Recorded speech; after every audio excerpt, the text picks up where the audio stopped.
একটা ছোট্ট গ্রামে থাকত একাকী এক বৃদ্ধ। নাম তার আকাশচন্দ্র। ছেলেমেয়ে শহরে, স্ত্রী বহু বছর আগে পৃথিবী ছেড়ে চলে গেছে।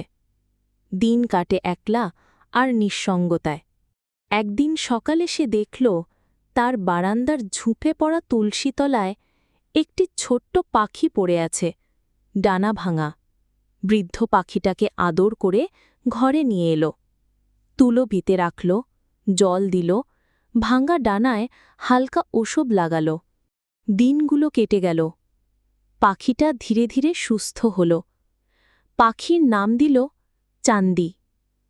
বৃদ্ধ সকালে উঠে আগে চান্দিকে দেখে, তার সঙ্গে কথা বলে। পাখিটিও যেন বোঝে বৃদ্ধ মানুষটা একলা, তার পাশে থাকতে হবে।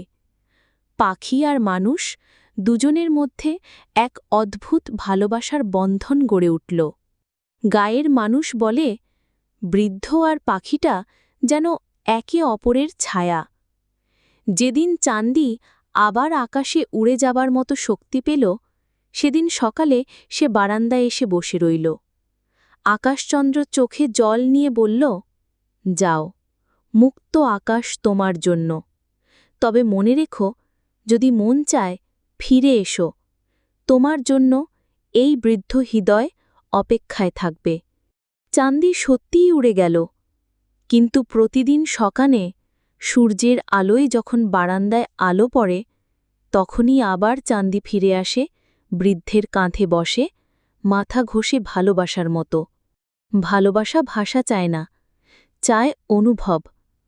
আর আকাশচন্দ্র আর চান্দির সেই গল্পটা আমাদের বলে দেয়, ভালোবাসা শুধু মানুষে মানুষে নয়, প্রাণে প্রাণেও জন্ম নেয়।